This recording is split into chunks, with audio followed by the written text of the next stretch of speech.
let's shall we begin? Shall we begin?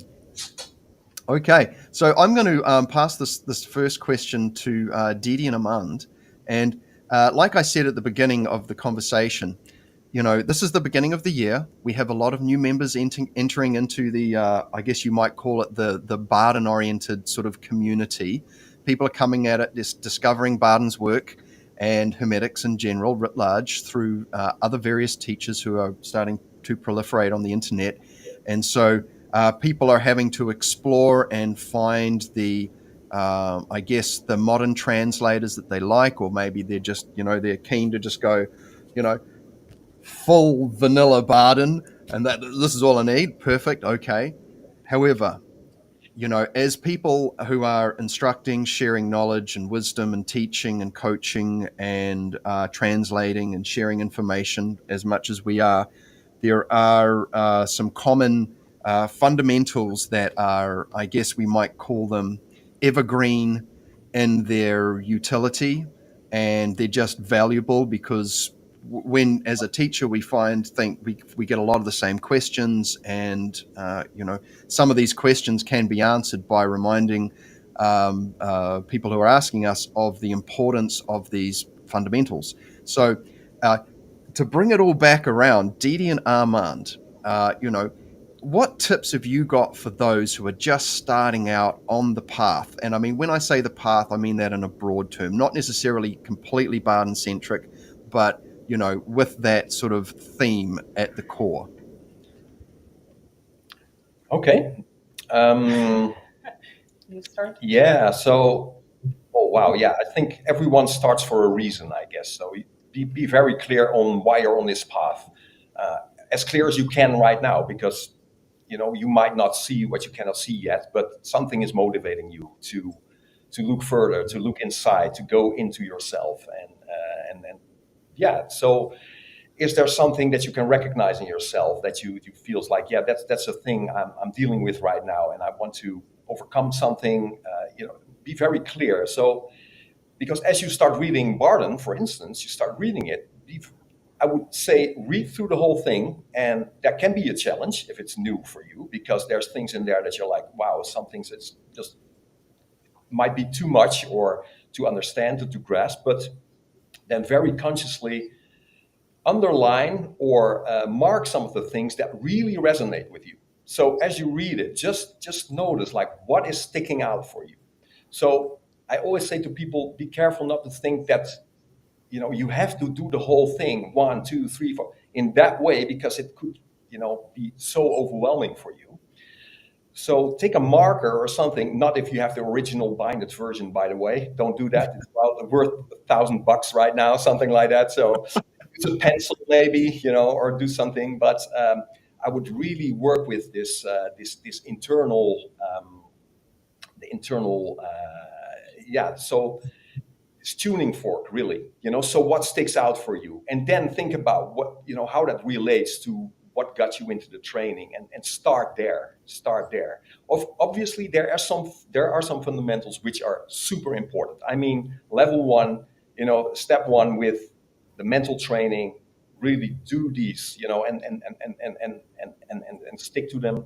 That's very important, because you want to raise the awareness. You want to climb up the vibrational scale here. So we need to have focus. We need to be able to concentrate, and we need this mental, so this mental clarity and these skills. These are very important. And another thing I would really suggest for people, if you're into this, start with Qigong right away. Do that, because this is a really great way to get into your body and start understanding, especially with elements work and vital breathing and things like that. This can be learned pretty quickly. I think a lot of people underestimate or overestimate that. If you find a good teacher, you can show you quickly how to do these things, because that's where it is, right? It's all about energy work, really. It's all about hitting certain frequencies and working on these frequencies. So, yeah, these are just a couple of things that came up for me that are very important. And also be very patient. Be patient with yourself. You're in it for the rest of your life. Don't hurry it. Don't get demotivated by things if they don't go that quickly. I have people, they're like, yeah, I still have all these thoughts. I'm like, yeah, man, that's, get used to them. Don't get demotivated with these mental practices. Just stick to them. And also, I hope that you can find that out of the qigong practice, that how you can see that that is really going to work with how that's going to help your mental training as well, as that is just the foundation, right? It's all about Mm. this consciousness. So Yes. creating Yeah, this strong consciousness. Yeah. yeah. And we were also talking about routine, Routine. Yeah. because routine, you need to have some sort of routine Mm. to really build this, go on this path and continue in this path. And without that, it's so hard to really uh, also, well, kind of see results of it, because you're growing into something. But if you don't have a routine, you fall back all the time, or you just discontinue. So you want to do something every day, and sometimes you have more time, do more. But if you don't have time, still do something, so you don't really fall off. Mhm. And because it's so hard to start over again. Yeah. So a routine is really, yeah. If you're starting out, that's really a thing. Yeah, for sure. One thing also that I like to, so with the mental training, let's say you're doing step one, observing the rising, falling way of thoughts, which is such a Yeah, crucial thing. Mm. I mean, it's the beginning, right? Without that exercise, it's, wow, it's going to be hard. So make that a 24-hour practice. Don't only do that on your stool or your cushion, wherever you practice that. Take that directly into your life. Say to yourself, okay, for the next 2 weeks, whatever situation I'm in, I'm going to practice that as I'm communicating with other people, as I'm in situations at work, wherever I am, because this is where it counts, actually, right? It counts in the interaction with energies around you. And this can really fast track your growth for sure. So I try to live the practice, and that really helped me for sure. I got that tip as well from my teacher. He said, "Like, you're one of these 24-hour people." And I said, yeah, I take all these mindfulness trainings with me throughout the day. I live them. I want to live them, because this is where the biggest improvement is for me. It's just to be able to understand my state in relation to the situation where I'm in, and then to be able to switch that around at a certain point. So things like that are very, very important. So I had a student recently. I'll end with this one. I had a student last week, and he was all over the place. He was teaching a workshop, breath work in Norway, coming back to his kids in Portugal, and he was like, "Oh, I know what you're going to say. You're going to ask me how was your training? Well, I didn't do anything." But he said, "Yeah, but every time I was too much in my head or something was that, I just tuned into the energy body." And I said, "How many times do you do that on a day?" It's like, "Yeah, 30 times, maybe 25 times." So that adds up to how many hours of practice on your day, right? It's like, oh, yeah, I've actually been practicing, right? And said, yeah, Mm. man, this is where it counts. yeah, It's your life. It's all about swinging the pendulum. That's what it is, I guess. So, and he's getting very prolific at it. So it's not about oh, I didn't do 2 hours a day. No, take one exercise, practice it everywhere. Do that thing. So. That's great. Yeah, thank you for that. And I think too something I found to be quite valuable about carrying practice into the day. It's an extension of a lucid dreaming exercise where you sort of stop in the day and you assess your environment with great care, and you basically seek to confirm to yourself that you're not in a dream. Now, I'm not doing that as a form of integrating the exercises into the daily world. It's more that that kind of point where I stop and I go, I just start paying real attention to the environment, and that's me, doing that sort of that early mental training as well. But I found that helps to act as a kind of a switch to bring me into sort of a deeper state of mind, because everyone's living a busy life. I mean, when we're communicating with people from different backgrounds, we kind of get pulled out of that sweet spot where we're sort of seeing, we're living that kind of magical life, if we will. But yeah, I mean, as far as the mental training goes that you're talking about, and the qigong stuff, I mean, my gosh, like just sitting there, you got 5 minutes to kill to sit there and just play with the energy, and just keep that alive throughout your day, and that slowly permeates, and you absorb more of that into you as an unconscious practice. So yeah, that's beautiful. Thank you, David. What tips for those just starting out on the path would you offer from your many years of experience with this and in teaching and coaching?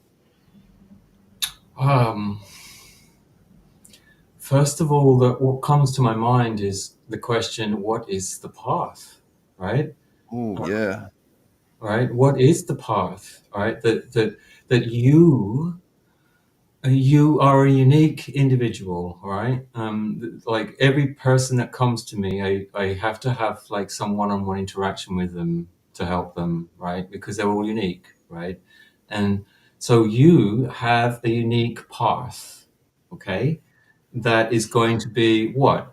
I don't know. Let's mine is somewhat astrological, and I've also like got into alchemy, and other people are into other things, right? We've talked about some of those already tonight. Um, what is the path, okay, that you want to walk? Now, I'm glad that you framed this question so that it's quite open. We're not just talking about Barden here, Mm. right? We're talking about the path. So the question is, what is the path? Ultimately, all the paths lead to the same realization, the same truth, which is that we are all one with all that is and ever will be. Okay, whatever path you choose to take, I'm telling you now, spoiler warning, that's where it's going to take you. All right. But the journey, the path is the exciting part. If you want to go the path that Barden has laid out for you so beautifully and so instructively in his works, you should follow that path. Okay. You should follow his instructions, right? Because they will lead you to the destination that's the same as any other path, but they will teach you they will equip you certain things, or they'll illuminate certain aspects of that truth in different ways and empower you in different ways, right? You go on a mystical journey instead of a magical one, you're going to be transcending and transcending and transcending in some way, not transforming. That's more the magical pathway, I would say, right? So there are different flavors of the path. What is the path that calls you? Don't Mm. feel that you have to shoehorn yourself into this path or that path because, I don't know, someone else said you should do this, or your parents do it, or someone else that you admire is doing it. Those can all be inspirations, but they can also be straitjackets that you will need to escape from to find your path. Whatever your path is, it will be unique. Oh, that was beautiful. Thank you so much for that. Yeah. And that's it. I think what it is that for myself is there's an unfolding and an unraveling and a revealing of things that just emerge that I couldn't possibly have comprehended or perceived beforehand. And for me, that there's just constant surprises and interests. And I find that having some structure is helpful for the routine aspect of things, because it sort of gives me a one foot and step of the other type of scenario that I can get into. That gives me a run up and some momentum. But when it comes to like you said, the spoiler thing, I thought that was it was absolutely gold. You're right. Wherever you go, there you are. And what are you setting yourself up for? And um, there is just it's so broad and open. It's so wonderful because we've basically got our own adventure to have. And yeah, I think it's important to regularly review what we're investing our time into with our work, so that are we actually living someone else's path? And establishing if that's something that may be useful for a while, but then we might be like, you feel yourself being pulled. I think that the early stages especially are setting up good foundations, like we said, and then you'll discover more of your own personal unique along the way. I mean, I've personally found much more sovereignty and freedom as I've moved through the early stages as well that I didn't have before, which has given me a much bigger vista to explore as well.